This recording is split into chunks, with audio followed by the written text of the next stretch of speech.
This is a podcast from soof.co.uk. Hello, I'm Patrick Downs. This is all about film, whether it be Blu-ray, DVD or streaming. This is Bring the Film. Asteroid City takes place in a fictional American desert town circa 1955. The itinerary of a junior stargazer space cadet convention is spectacularly disrupted by world-changing events.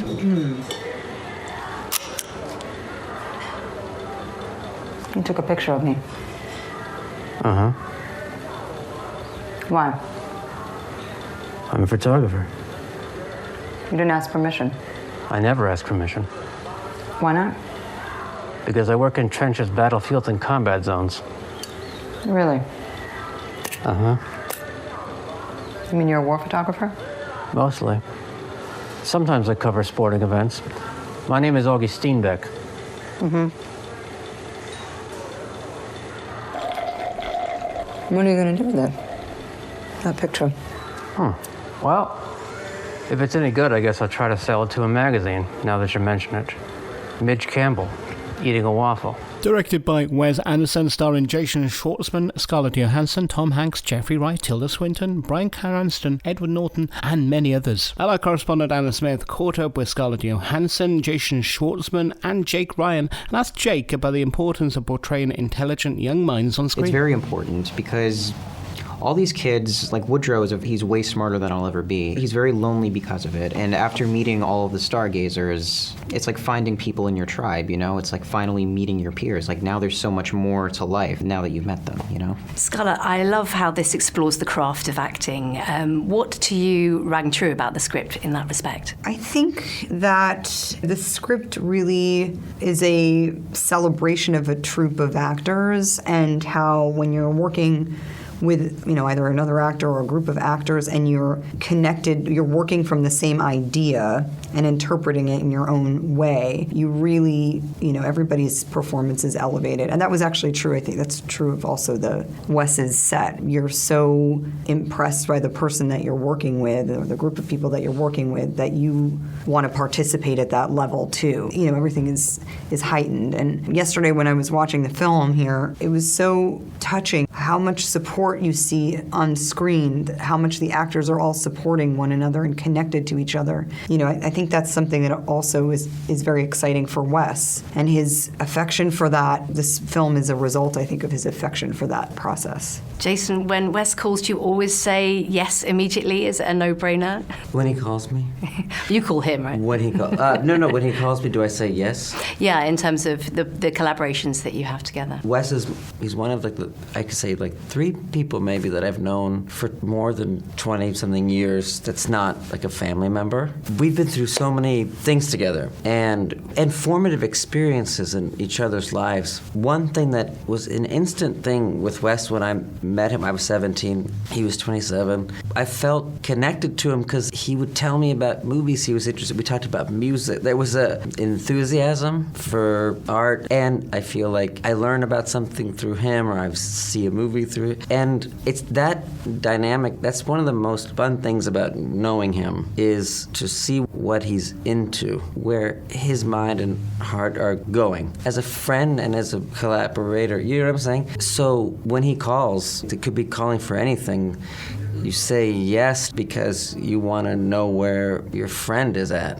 It's lovely, thank you. Scarlett, were there any particular actors that you drew from that you've admired growing up or watching in your performance? Because for me, you summon many kind of classic movie stars, although you have a very specific character. Yes, Bette Davis was somebody that we both liked a lot. And I'm trying to think who else Wes was interested in. I think Carol Lombard was somebody that he liked. I mean, I think I kind of came at it with Bette Davis. I just love her. She has such a great career, you know, long, illustrious career. And you just feel like this is a person who is born to be an actor, you know. And that's who I imagine both of the characters to be. So, yes. Directed by Wes Anderson, starring Jason Schwartzman, Scarlett Johansson, Tom Hanks, Jeffrey Wright, Tilda Swinton, Bryan, Cranston, Edward Norton, and many others. And our correspondent Anna Smith caught up with Stephen Park, Jeffrey Wright, and Bryan Cranston, who plays the host, about the appeal of starring in a Wes Anderson film. It is. It's a Wes Anderson film. You don't need any arm twisting. I think what's required to be in a Wes Anderson film is the spirit of the filmmaking and the process that he does. You do your best work, present it, and allow him to orchestrate the other instruments and see how it comes out in the end. What was always intriguing to me was the other component that comes with a Wes Anderson film that these guys know very well because they've experienced it before, but this was my first time. It's like an actor's company. We are all on the same level. There's no hierarchy, there's no star, there's no one gets any better treatment. We're all the same. It's kind of like an actor's kibbutz. We're all contributing. And we all have these familiar dinners every night, and we get to know each other. We get to express our joy, our fears, which I did. I said I was nervous going in because the work is very specific, and I guess I wasn't surprised, but I was happy to hear that there were others at the table who were saying the same thing. Like, I'm nervous too. Oh, okay, good. I'm glad I'm not alone, and there's a camaraderie about that. So it was just a lot of fun. Were you nervous at all about going to dinner? Nervous going to dinner? No. Yeah, just because it's like going to the Golden Globes. Like it's like going to dinner with I can biggest see that, movie though. stars. Yeah. Where am I going to sit? Where should I sit? Yeah, no, I was. It's anxiety provoking. But it is egalitarian, as you say. Yeah. So I mean, when I got back home to New York and I found that lovely vintage sports, the MG waiting for me at home. I didn't get one of those. Oh, we didn't. Oh my I got God. a shirt. So there is a hierarchy. I'm lying. I didn't get a shirt. I didn't get it. Yeah. Stephen, you mentioned that you were a bit nervous about going to dinner. Can you tell me more? Well, I mean, I was actually sitting with Hope Davis because Hope just arrived, and because she was nervous, Deanna Dunnigan, who plays the waitress, everybody is kind of having their issues because, you know, Tom Hanks is there and Rita Wilson and, you know, Jeff Goldblum, and I actually would take a moment in my room and I just have to gather myself before I went downstairs. Is Tom Hanks as lovely as everyone says he is? Oh, yeah. I mean, that's the thing. Once you dive in, I think Wes brings together the kindest, most generous actors. Everybody is so generous in spirit, and I think that is the common link. So all that nervousness, it dissipates when you meet everyone because everyone is so funny and kind, and and then that all melts away. But yeah, when I first was experiencing it, it was terrifying. And it's a wonderfully generous spirit too, for like kind of mutual generosity. For example, you would have these movie nights, you know, go up Bob every Yeoman. kind of gather, you know, Bob Yeoman, the cinematographer, would choose a movie. Or one night we screened Matt Dillon has this documentary that he'd been working on for years on Cuban music. And Matt is like a Cuban music aficionado, has been going to Cuba since like 1940. I mean, for many years. So he shared this movie that's been a labor of love for him, and it was just fascinating. And again, it just came out of this, up in camp one day, and there it was, just surprises and generosity. And it all kind of lends itself ultimately to the work we do together because we feel that sense of connection. Bryan, your narration is very distinctive. Can you talk to me about the voice and what kind of conversations you had with Wes about those, if any? The role of the narrator is sort of self-explanatory for me, at least. I did a little research on the more notable newscasters of American history in the 50s and 60s, and I realized that my role really is to not make much of a show. I wanted to leave it for the performers to do that. My role is to present the expositional information that the audience needs to know to get the story straight, who's who, and also to help narrate and move the story forward a little bit. So I just kind of wanted a blank slate. I didn't want to have any emotion or any opinion on what I was saying. It's just presentational. That's what I did. But still a different style of performance, too. Yeah, and a different, yeah. So instead of being me doing it, I wanted to grab a character that I can welcome in to let that character lead the way. It's just much more comfortable for us, I think, that way. Oh.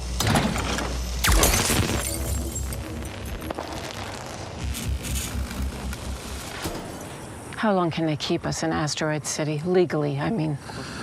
Well, I'm not an attorney, but I'd say as long as they like. I think we'd have to file an injunction and successfully argue the case 6 months to a year. Of course, we'd also need to initiate a civil suit for loss of income. Maybe we should just walk out right now. I'm not sure they could stop us without killing somebody. Interesting idea. What kind of mileage do you think that jetpack gets? Ask Roger or his son. Apparently he's being prosecuted for revealing state secrets. I'll never make it stick.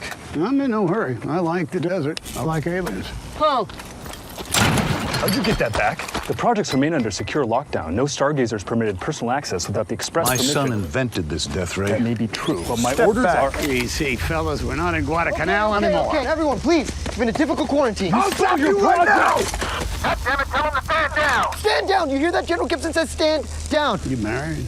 Directed by Wes Anderson, starring Jason Schwartzman, Scarlett Johansson, Tom Hanks, Jeffrey Wright, Tilda Swinton, Bryan Cranston, Edward Norton, and many others. And film correspondent Anna Smith caught up with Maya Hawke and Rupert Friend to talk more about the sense of the final outcome that they had whilst filming on set. It actually looks a lot, I mean, it looks exactly like it looks, you know, with his eye for colour and palette and costume and set design is so extraordinary that when you're in the film, it really is like, if you imagine stepping into it, that's what it is. There's not really any trickery at all. There's no green screens or anything like that. The only shot that was a mystery to me, when we're outside of the structure of the town, more in nature, like those shots, I had no idea what they would look like until I saw them. When you're in the structure of his shapes, the angles and the set he's built, that's where you're like, I know exactly what this shot is gonna look like. I can feel what this shot is gonna look like. But when it's just you in the sky, when we were out there on the log over the fence, I had no idea what that would look like. Maya, I absolutely love the scene where you start dancing and the children are singing. Can you talk to me a bit about filming that scene? Well, Rupert is such a great dancer, and he wouldn't say so. I actually felt like slightly metaphorically, their relationship dynamic, they switched roles within that dance. Their initial roles are, he's this loose, kind of free, wandering cowboy, and she's this regimented school teacher. And then they go to dance, and he has so much internal structure. And I felt like he just held my hands, and I got to kind of flop around all over the place. And that wasn't on purpose, that role swap, but more just about our actual internal personalities, which is Rupert has a wonderful elegance to him, and I don't. But that was cool the way it interplayed with our characters, I thought. That all of a sudden June could relax and kind of flow with the motion of the dance, and the children were so amazing, and the song was so fun to watch over and over again, and I don't know, the musicians were great. It was all live. Yeah, plus it only said in the script, then they dance. They dance. That was it. Then they dance. And we never were told any more than that, so we just sort of made it up, really. Yeah. Very impressive dancing, may I say. Rupert, this film has, I think, quite a lot to say about the craft of acting and looking behind the scenes. What did you get from it? What appealed to you from that perspective? Behind the scenes is a really interesting thing. Wes spoke about it today at the press conference, that he had, as I think all of us do, a fascination with that. You know, as we do in the movie, you open the set and sort of walk into the back of the scenery. And that when you're back there, there's this sense of incredible anticipation, because in a minute, as again they say in the movie, in 5.5 minutes, you're on. And there's this sense of time won't wait for you, and therefore, and the audience won't wait for you. And there's this kind of magical, here goes, and you just kind of dive in. And I don't know, I feel like that with everything of Wes's film. There's definitely a sense of anticipation, and then a sort of, here we go, and then you're just on the ride. Maya, for you, what was the biggest highlight of working with Wes Anderson? The people, the experience. And also, you know, I think there's such an emphasis on Wes's aesthetic that, like, people don't talk as much about his writing, but letting his words leave your mouth and the level of poetry and inside of them, the whole film feels like a poem to me. And it really hits home at the you can't wake up if you don't fall asleep moment where you're like, oh, that's poetic. But really, to me, every line and the dialogue between the people has this clarity, this humor, and then metaphor and mystery as well. And that was the greatest pleasure for me. I'm just a lover of words, and to get to say his words, the dream come true. Rupert, would you like to speak to Wes Anderson's script a bit? I think Maya put it beautifully. You know, he pays attention. He loves words. He loves references. He loves layers within lines. He loves the music of a line and uses punctuation very specifically. So for me, other people have said this, but it is a little bit like reading a musical score, in as much as the music is written and it's not really up for debate, which some people would find maybe strict in some way, but neither is Mozart, you know, and yet it's gorgeous to interpret, gorgeous to play, to conduct, to listen to. The music is set but open to interpretation. Wes is known for his weird and wonderful films. Were there any particular moments on set that felt a little surreal to you? The whole thing was a surreal experience. It was the first new set environment that I went to after the pandemic. Well, sort of. That's sort of true, but it felt like that. And first time I'd worked outside of Atlanta, I all of a sudden was surrounded by all of these magical people in this magical place that we were all kind of sequestered in. And in a certain way, art imitated life a little bit. It felt like I'd entered this dream. And the dream went on until I got on the plane home. So the whole thing was pretty surreal. Directed by Wes Anderson, Asteroid City is available now. And with that, thanks for checking me out on the Bring the Film podcast today. I'm Patrick Downs, and you can keep in touch across Twitter at I'm Patrick Downs, also on Instagram or facebook.com/officialpoptart. And there's also the website soof.co.uk. This is a podcast from soof.co.uk.